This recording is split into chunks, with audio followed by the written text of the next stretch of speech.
Perfect. Okay. So just to give you a little bit of background, I'm Anna Marie. I run an organisation called Empowered Parents, and I really run that because I've had a lot of experience in when it goes wrong, when parents haven't got the skills and strategies to manage some really challenging behaviours. So I was a child who was raised in care myself. I was taken away from my natural family when I was 3, after a situation that had me malnutrition to the point where I weighed the same as an 18-month-old baby. I was very neglected, very badly treated. And as a child, I had a extremely challenging set of behaviours myself. So I really understand from a child's perspective what it's like when people try and manage those behaviours. So for years now, I've worked with children who have some additional challenges. Now, I had my first child quite young. I was only 17 when I gave birth to him, and he has ADHD. He's grown up now, he's got his own child, but I raised him with absolutely no understanding at all of just how you can support a child who's got additional needs and challenges. And actually, I made some huge mistakes along the way. I was very, very unprepared for what that situation was going to be like, what the behaviours were going to be like, how to keep him emotionally safe, because he had a type of ADHD that meant that he struggled massively with his emotions. And so the two experiences, having had the experience as a child and then having had the experience as a parent, made me really passionate about working with children who are struggling. You're very welcome, Lorna. So I then went off and decided to work in the field of very strong-willed children, and I ran schools for children who had been excluded multiple times. So children who were very vulnerable, had very challenging behaviours, lots of spectrum children, lots of ADHD children, lots of children with PDA and ODD, and also lots of children who just had a really bad patch and didn't know how to manage that. So that experience left me really frustrated. I absolutely loved working with the children, but what made me really cross was there was this societal belief that if a child had some behavioural problems or was going through a bad patch and wasn't managing their behaviour or their emotions, that somehow that was the parents' fault. And people would say, well, you know, it's probably just the parents. And that was the exact opposite to what I experienced. I sat in the head teacher's office with so many parents who were absolutely committed to their children. They were really crying out for support and help, but they just couldn't access it. The normal routes ended up with them being in waiting lists for months and months and months for very minimal support. And actually, there were some strategies that we were training our staff to use that were really effective, but no one was teaching the parents. And the more I thought about that, the more I realised that what I needed when I was struggling with my child and what the parents that were sitting in my office needed was somebody to just stop playing the blame game and actually just give them the strategies that they need to help their children. So that is why I'm here.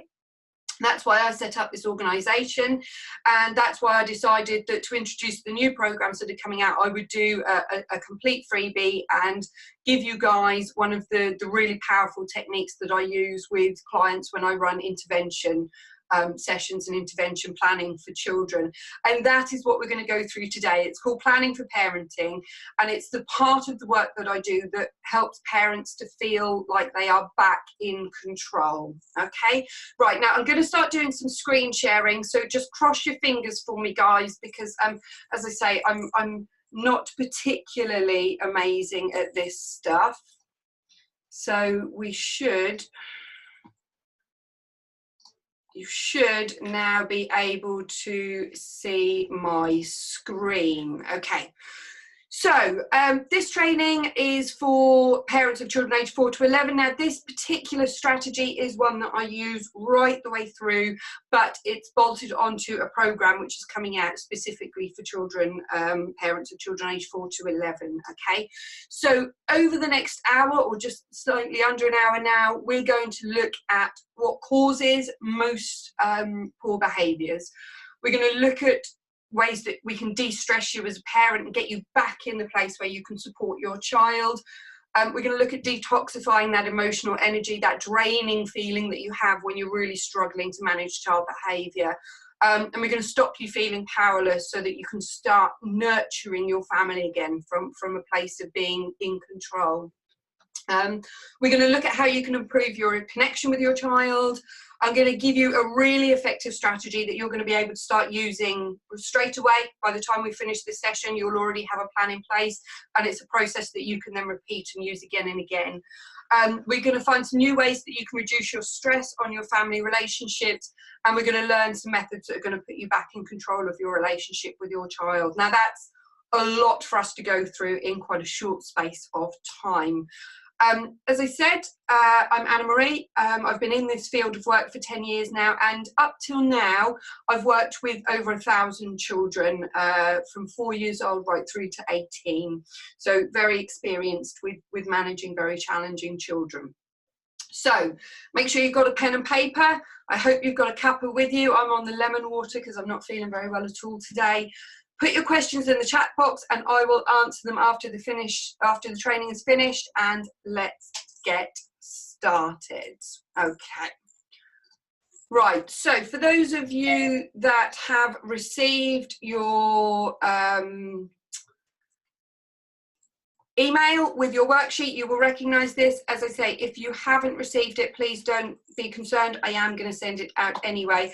If anyone's able to just pop a message in the chat box and let me know that the screen sharing is working and you can see this, that would be really useful. Thank you.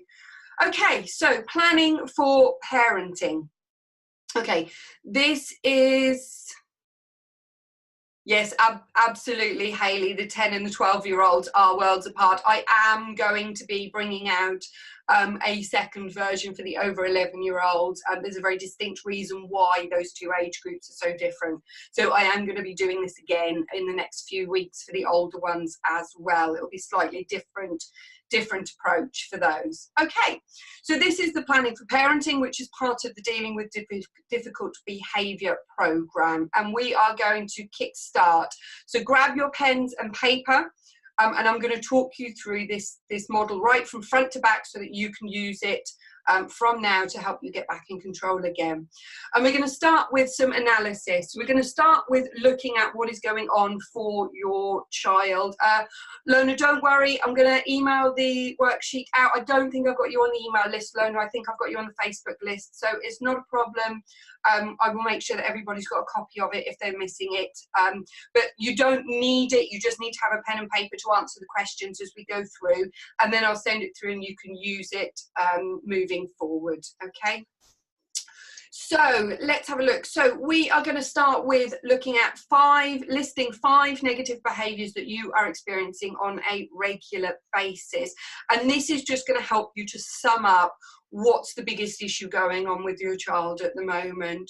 So in there, if you just put on your bit of paper, just list 5 behaviours that you're experiencing on a regular basis. Now, let's not forget that behaviour doesn't just mean the really negative stuff. Isolating themselves is a behaviour. Lethargy is a behaviour. Behaviours, refusing to eat dinner is a behaviour. Some of them aren't screaming, shouting, kicking. Some of them are more emotionally based behaviours. So list in there 5 behaviours that you experience on a regular basis, and you may find that you've got a bit of a theme already. You may find that those behaviours are all around the same type of topic. And now you are going to choose just one behaviour to focus on. Now, don't be concerned.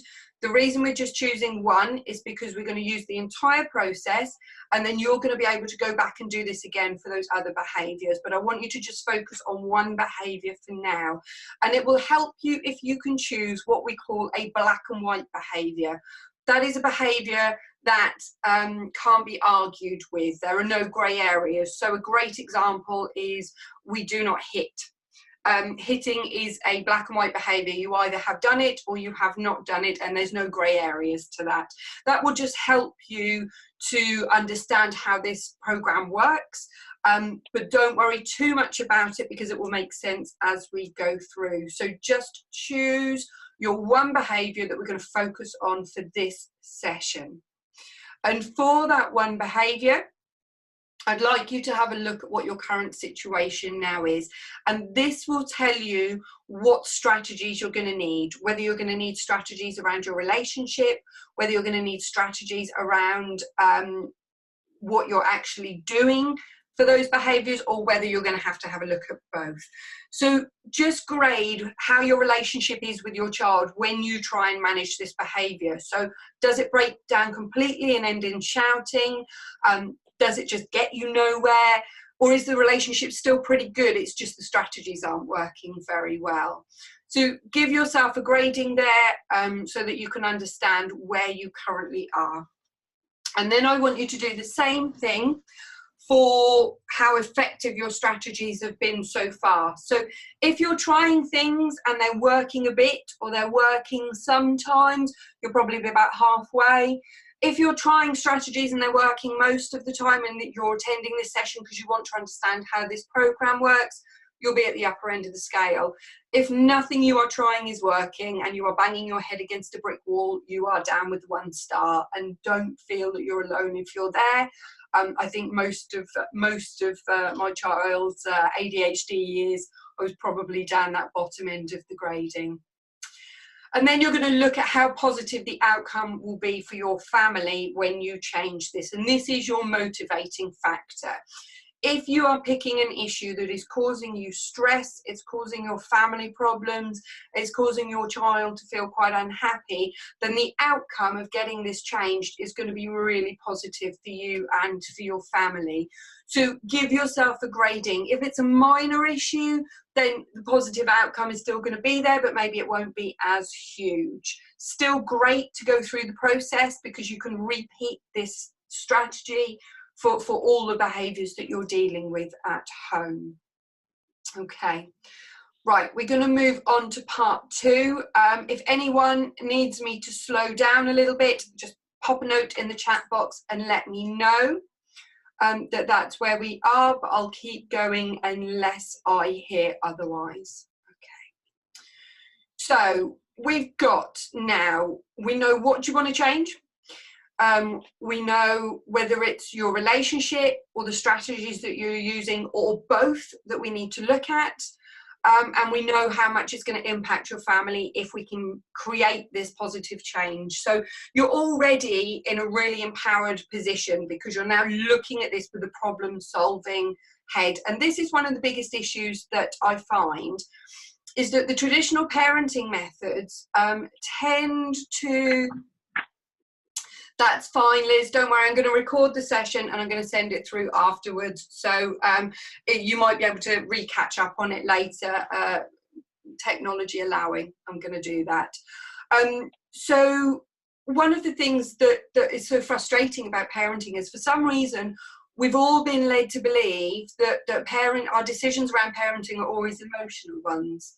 Now, if we have a problem at work, we go get training. And we problem solve. We might sit and do a mind map, we might sit and do lists, we might talk to colleagues about strategies we could use. But for some reason, when it comes to parenting, we don't use a problem solving method. We tend to, react emotionally to it. And that causes a lot of problems. So we're going to actually strip that back now, and we're going to approach this with a problem solving head, because actually, the less emotional response is going to get you a better solution. It's going to get you a clear plan that's going to stop you reacting emotionally to your child. And we all know that those emotional reactions actually don't very often get us anywhere. They'll leave us frustrated, they confuse our child, and they don't put us in a position where we can actually support them. So this is about really unpicking how we can get you a solution for the problem that you've got, okay? Now, part of that is going to be parent emotional triggers. We all have them. Emotional triggers are part of life. They can be really useful to us in some situations. when it comes to our parenting, emotional triggers don't very often do us many favours. There are times they're fantastic. If your child is about to run across a road, that emotional trigger is absolutely the right response, because it's going to cause you to act quickly. It's going to cause you to probably raise your volume and make sure your child knows that they're unsafe. But when we're dealing with behaviours, those emotional reactions and those emotional triggers actually aren't helping us, because they're stopping us from thinking logically about how we can support our child. So what we're going to do now is we're going to have a look at what emotions you are going through when you are dealing with this behaviour. So think about the behaviour that you've listed, that one behaviour that you've listed that you want to have a look at, and think about what it makes you feel when that behaviour comes up. Now, I'm going to give you an example. So my son was slightly older than this training, so he was a teenager when this used to happen, but he used to have what I call a signature move.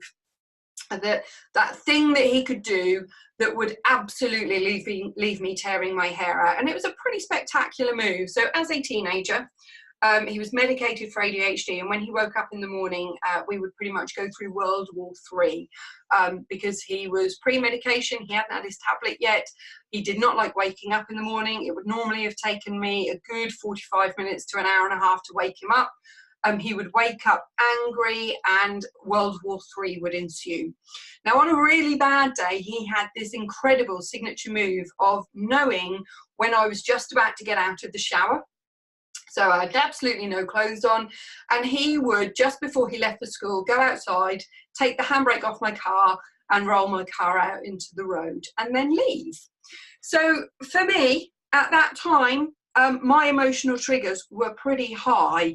I had annoyance, anger, rage, fear, apprehension. There were so many things going on for me at that particular time. There was sadness in there. You know, I felt awful about what he was doing. I was fearful. I was busy persuading myself that he was probably going to end up in juvenile detention because of the behaviour that he was displaying. Now, none of those emotional triggers were actually helping me to understand how to manage that behaviour. They were creating more fear for me.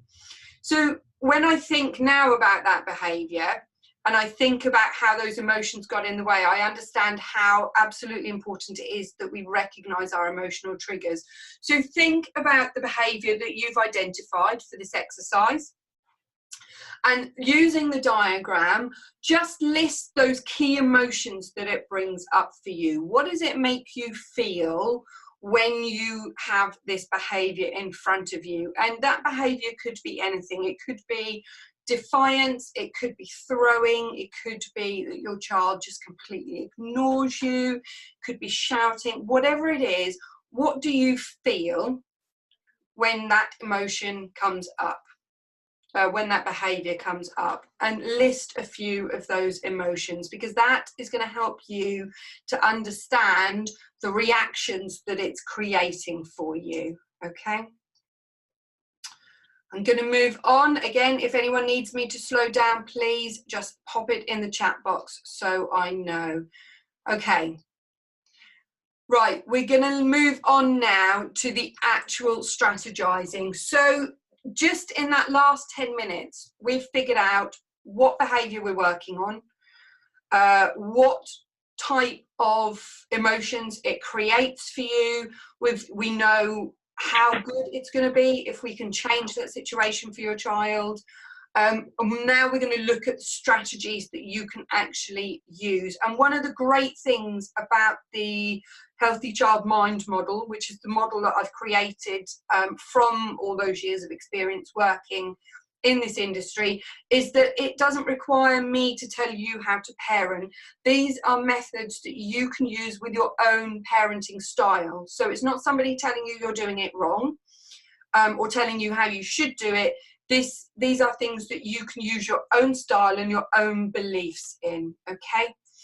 So we're going to be looking at what you are going to think, what you're going to say, what you're going to do, and how you're going to follow up. And those are the 4 key areas that you should have planned before the behaviour arrives, because that way you're going to be able to stay calm, you're going to be able to stay focused on getting a solution in place, and you're going to stay in a place where your child feels emotionally safe because there's no huge reactions going on.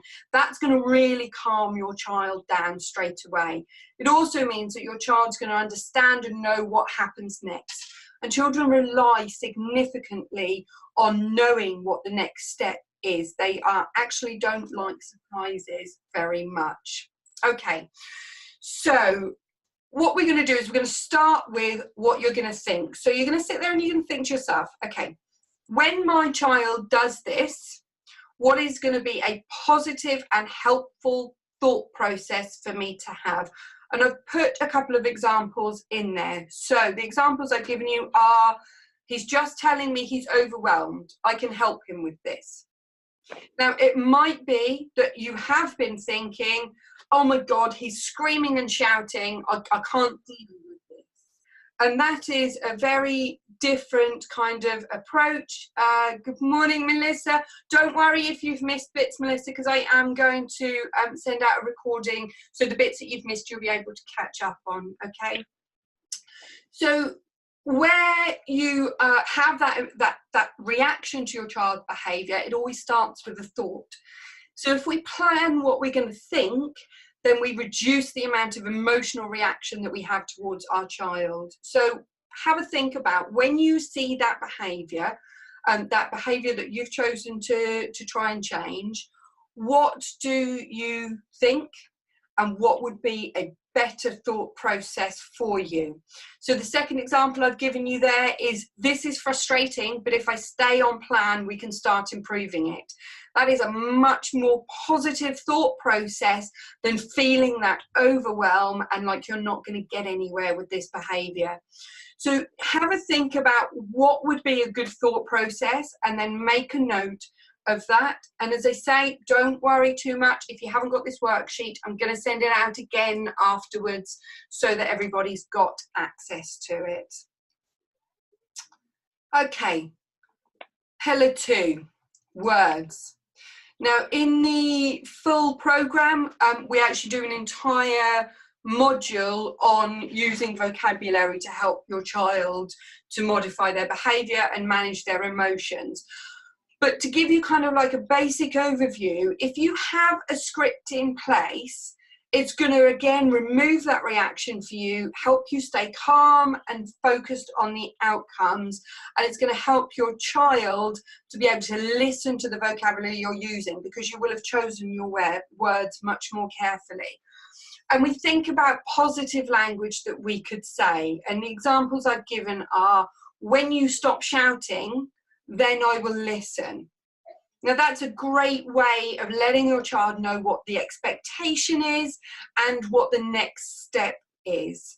Another example, if you continue to do that, you'll have to clear it up afterwards. So it's about making sure that before that behaviour appears, you've got almost a script in place. So you know when your child does that behaviour, you're going to think, this is frustrating, but I'm going to be able to manage this with a plan. You're going to know what you're going to say to your child so that you don't have to be fumbling around thinking about the words. Catherine, don't worry, I'll send a recording through to you. That's absolutely fine. So have a think about what you can say to your child in the moment that you spot that behaviour happening. What are you going to say that is actually going to help your situation? Okay.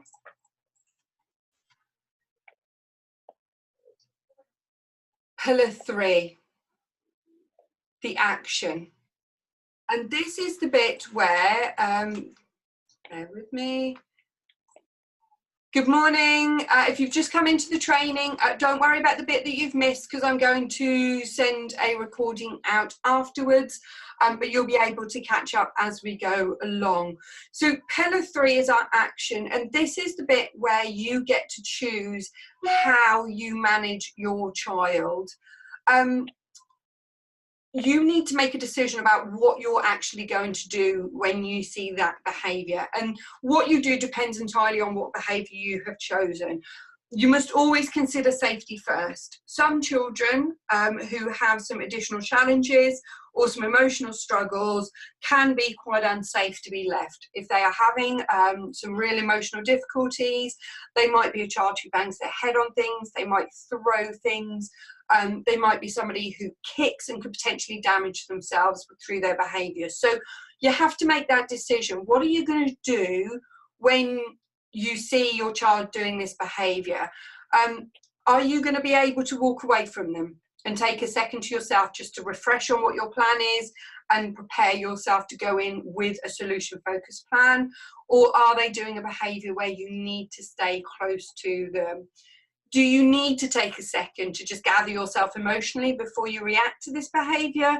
Or are you going to be feeling calm because you've already got a plan in place and you're feeling empowered and able to manage this? So an example there is, I'm going to stay where I can see them, but I'm not going to engage in any argument. Making that action decision before you see the behaviour is going to help you so much to be able to manage that behaviour without feeling overwhelmed. So make that decision now. Another example, excuse the typo there, I have a sticky eye on my keyboard. I'll adjust that and send it back out again. So I'm going to ignore them unless they become unsafe. Planned ignoring is a huge part of effective behaviour management. It's not about letting your child get away with everything. It's about picking your battles and choosing the moment when it's going to be effective to deal with things. Never forgetting that when your child is in a heightened state, they actually can't hear very much of what you say anyway. And often we try and deal with child behaviour too soon, when the child is still heightened and they can't even hear us, let alone take in what we're saying. So sometimes it's really important for your action to reflect what you need to do. Is it a case that you need to refuse to engage in any argument with them until they're ready for you to be able to deal with this? Do they need 10 minutes to calm down before you can go in and sort out the behaviour that's happened? Have a think about your own child, the amount of time it takes them to go from being heightened in this behaviour to being able to reflect on it and choose an action that fits that. So you make sure you've decided already what your action is going to be. And then pillar 4 is your follow-up. And this is where you decide how you're going to educate your child on the behaviour that they've demonstrated to you. So as he said, you know, after your child has calmed, please don't ever go in straight away and try and apply a consequence, because your child is still going to be heightened in that behaviour. They're not going to be able to understand and process what's happening. And the result of that is that you might just inflame them more. And you might have found that. You might have found those times where you try immediately to teach your child about that behaviour, and what happens is you just end up in bigger behaviour. That's because there wasn't enough time between your child coming down from being heightened and actually then dealing with them, learning why you mustn't do that in the first place. So the follow-up is how you're going to help your child to learn. And depending on the behaviour that you've chosen and on your child, this can mean many different things. It might mean that you're going to apply a consequence. And in the full Dealing with Difficult Behaviour programme, we do an entire module on how to apply consequences that actually help your child to learn how to change behaviour. I will give you a little bit of a snippet now because it's going to really, really, really help you. Let's have a look. Okay, Kristen, I'll come back to you on that. As I said, I'll go through the questions at the end. I'll come back and I'll give you some personal advice on that one. So quite often the mistake that people make with consequences is that they aren't relevant. So I'll give you a great example for an older child, is grounding. So people ground children. It's an accepted consequence. I absolutely approve of grounding, but only if it's relevant to what they've done. So if a child has shouted at you and you ground them, there's no linked learning there. It doesn't make any sense to them why the grounding is taking place when the crime was shouting. So But where it would be appropriate is if your child had not come back at the time that you told them to, or they hadn't been contactable while they were out and they'd worried you, grounding is absolutely then a relevant consequence. It makes sense. You know, you can say to your child, I was worried that you weren't safe. Therefore, I'm going to take that choice away from you for a while until I know that you can keep yourself safe again. That becomes relevant. So where you're choosing a consequence, then we need to make sure that as far as possible, it's relevant to what they've done. You know, some of them are easy. You know, if you've had a temper tantrum and you've thrown everything around, having to go back and tidy that up is a very relevant consequence. If you've shouted, you know, having a conversation about how people feel when they're shouted at is a great consequence.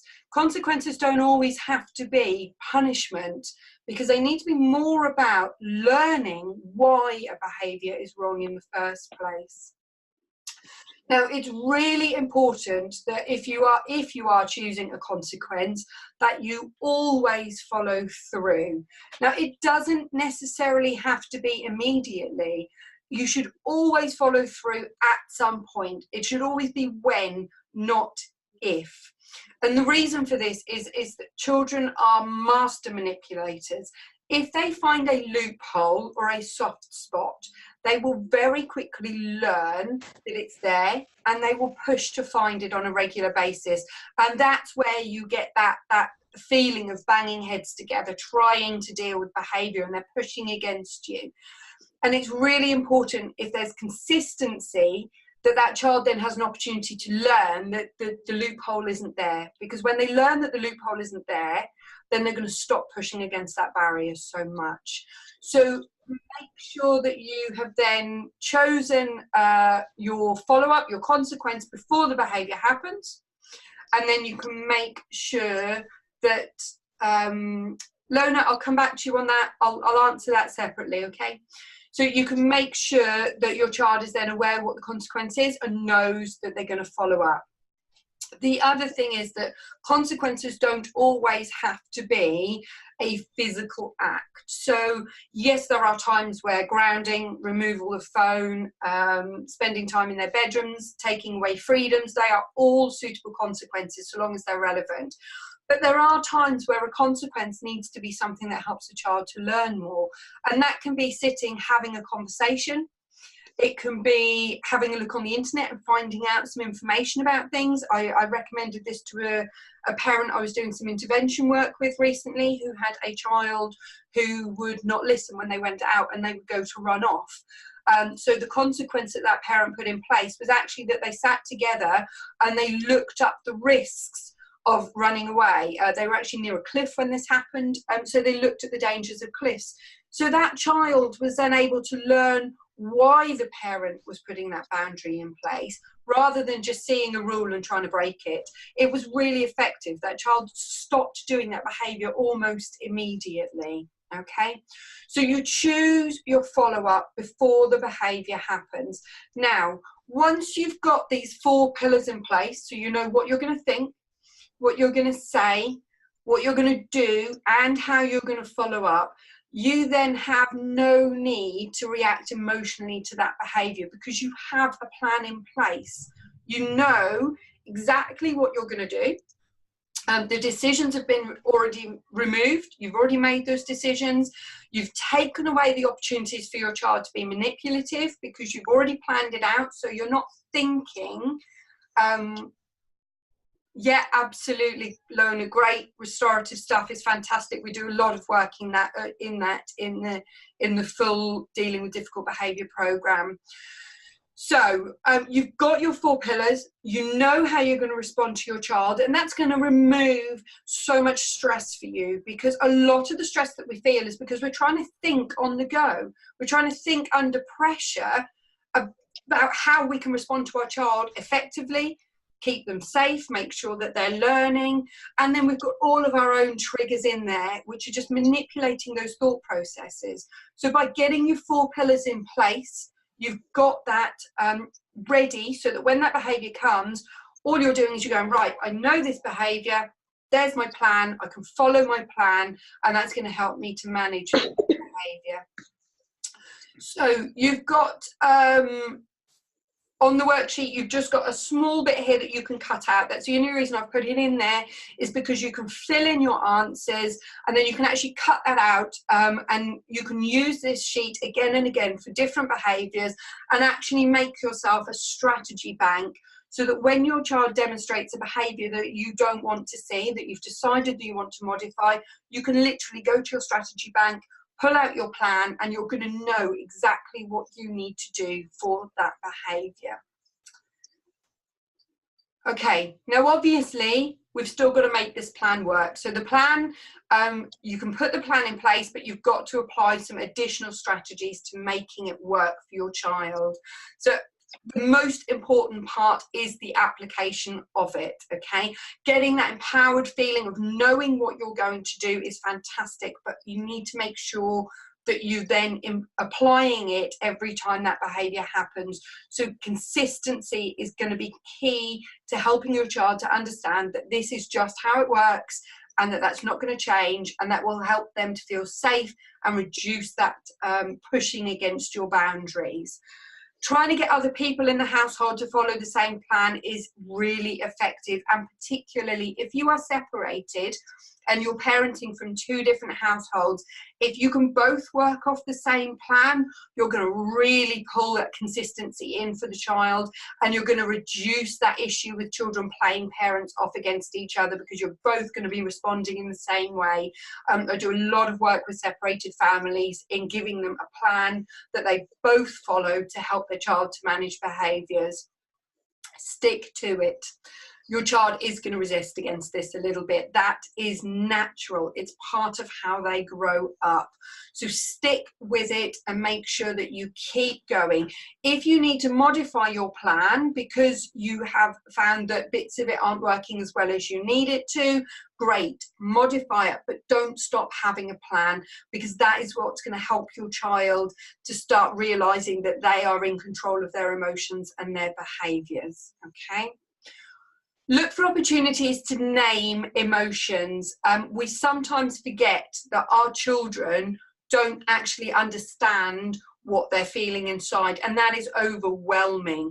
So where you see a child feeling something, name it. Say to your child, I see that you're feeling really angry at the moment, or I see that you're frustrated because you've got to clear this up. But this is what happens when we make a mess. So help your child to understand that the emotion that they're having is normal, but that it doesn't get them out of the responsibility of the behaviour that they have shown you. Always give your child a way out. And that doesn't mean a way that they can get away with their behaviour. It means a way that they can fix their mistake and move forward. We all know that having grudges held over us is really unhealthy. You know, if we're in a relationship and somebody keeps bringing up stuff from the past, it's not positive. We need to give our kids a way out. We need to give them a green card that they can use to fix it, so they take responsibility for their behaviour. They make amends, whether that's tidying up, saying sorry, doing their consequence, but they make amends so that they can then move forward, knowing that it's okay to make mistakes because we learn from them. And remember, in the toughest moments, okay, this is only temporary. You are unlikely to see grown adults displaying the behaviours that you're trying to deal with. And that means that at some point you are going to come out of the other side of this. So where you find yourself in that challenge and in that dark time where behaviour is really challenging you and your coping strategies, just remember it's only temporary. You're going to get through to the other side of this.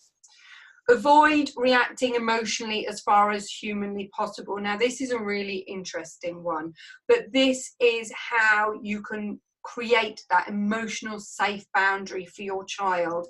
Because if you are calm and consistent, your child will begin to rely on your reaction to educate them on how to understand their emotions. When we react through high emotion ourselves, we actually ignite the fight, flight, or freeze point in our child. Now, at the point at which that is activated, your child stops being able to hear you clearly, stops being able to make their own logical choices, and you find yourself back in a situation where your child is unable to manage those emotions and you get repetitive behaviours. And never be afraid to learn new skills and get support. We aren't born knowing how to deal with some of the challenges and the emotional behaviours that our children have. And actually, there's been so much change in the world over the last 15 to 20 years that we often don't have reference points for what they're going through. We don't understand what it's like on social media for children, because actually we didn't experience that as a child. So always get that support and that training that's going to help you to improve and widen your set of strategies and your toolkit of techniques that you've got to help your child. Okay, I hope everybody can still see that screen.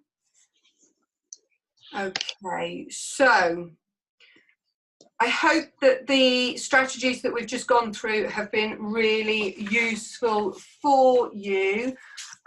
So just a bit of a rerun for you.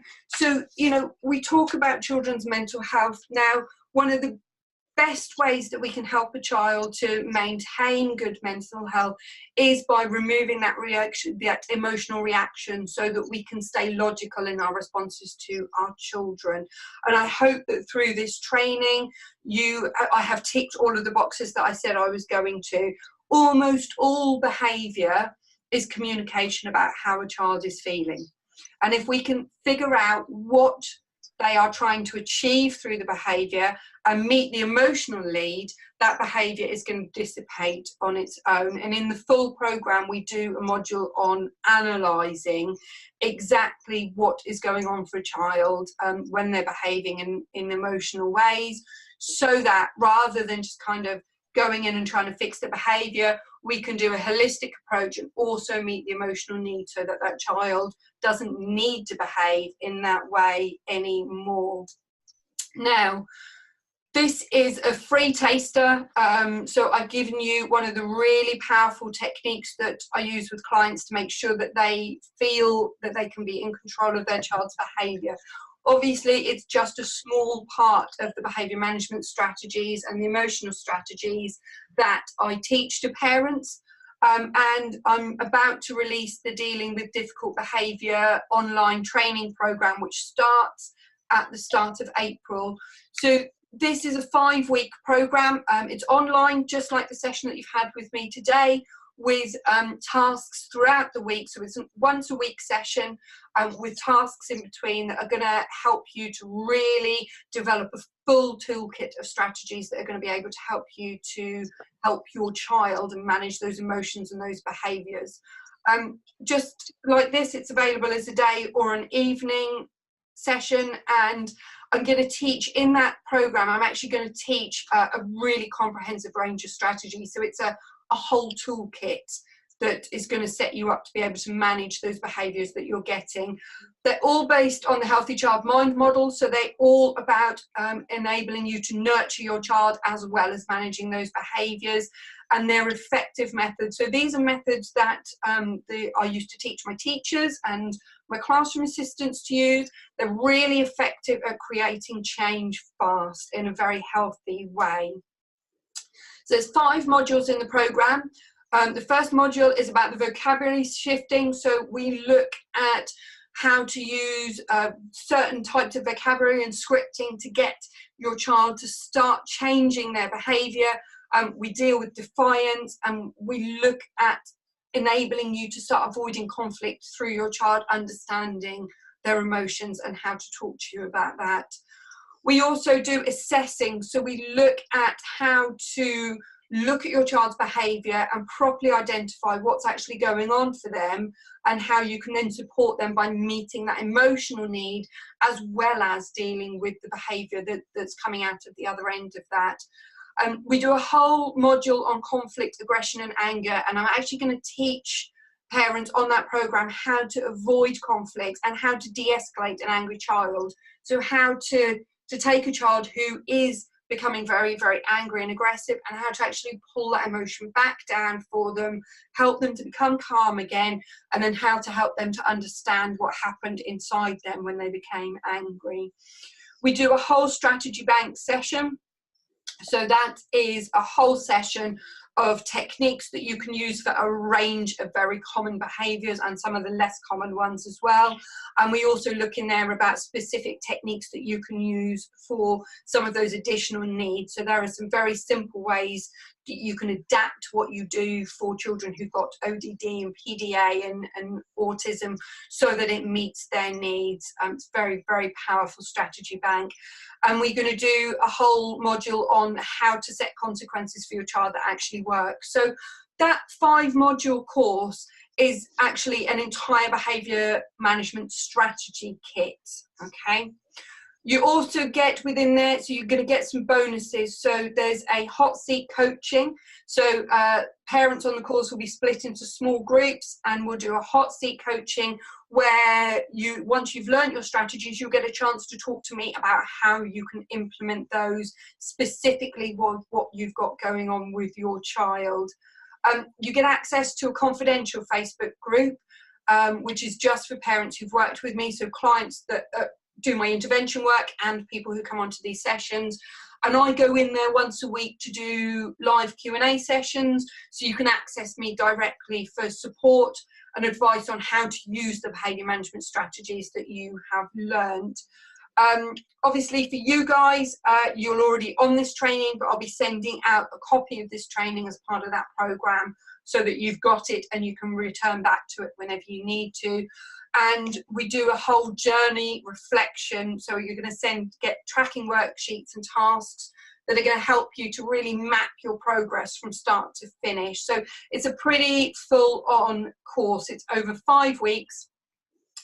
Now, I had a bit of an issue with pricing this. I was originally going to price this up at just under £2,000, and then I kind of kicked myself and I reminded myself that actually the reason that I wanted to do this was because I wanted real, live, strategy-based training to be accessible for parents, and I felt like pricing it that high was just the wrong thing to do. It's also, as some of you might know, I turned 40 this weekend. I am still very sore from the dancing. And I've made myself a promise that the next 10 years I was going to reach as many families as I can, and if I go and price it up that high, I'm cutting out so many families who need this. So the whole programme is £485, but what I'm doing is from tomorrow, so it opens for registration tomorrow. From tomorrow through to Sunday, I'm dropping that to an early bird offer of 198 because I really want as many people to be able to access this as possible. It's a really small investment because the outcomes that you're going to get are really huge. You're looking at decreasing your stress, improving relationships, reducing negative behaviours, supporting your child to manage those emotions. You've got long-term benefits for you and your family. And if you want to have a look at the long-term benefits, have a look back through my social media and find something called the 9-year case study, where I revisited a child that I'd worked with nearly 10 years ago and talked to her about the outcomes of the work that we did, and they were absolutely staggering, really, really positive. I actually get a little bit emotional talking about that because it was a very, very special moment for us. You're getting that whole toolkit of strategies, and then you're getting a feeling that you're in control again. And plus, obviously, then having access to that Facebook group means you've got support from me, and that's a lifetime access. Okay, I've only got 60 places. I've got 200 parents who are either attending these sessions or getting them sent through. And then obviously all my connections who are then going to get the offer as well. So just £198 if it's booked between now and Sunday. And for the first 5 people that book that programme and pay for it, I'm also going to give you an intervention session absolutely free. So that's a one-to-one session with me where I'm going to talk to you about what's going on for you, and I'm going to help plan how you can use the strategies effectively at home. And there is an instalment plan in place. So if £198 is going to be difficult for you, you can pay that £99 this month, £99 next month. So to book that programme and get one of those places, option A, you can put a comment in the chat box and I will send you the link myself, or I will send the link out on the email trail after tonight's programme. So if you are interested in that, stick your name into the chat box and I will make sure that you get that. And just finally, I really appreciate feedback. Feedback is so helpful for me and it helps other parents to understand how I can support them. So I'm going to do a draw. So everyone who gives me feedback from their session, I'm going to do a draw and someone's going to get one of those intervention support sessions, which are worth £100. You can email me feedback, you can do it via Facebook, or you can go onto my LinkedIn and give me feedback on there. Now, if you email me feedback, I always anonymise it because not every parent wants everybody to know that they're working with me. So I'll always change your name and I don't use any personal details at all. So you don't need to worry. Obviously, if you do it on Facebook or LinkedIn, then that's quite public anyway. So I'll assume that you're only going to put on stuff that you are happy for the world to know. But if you want to talk to me a bit more personally, you can do that. But as I say, I will anonymise that for you.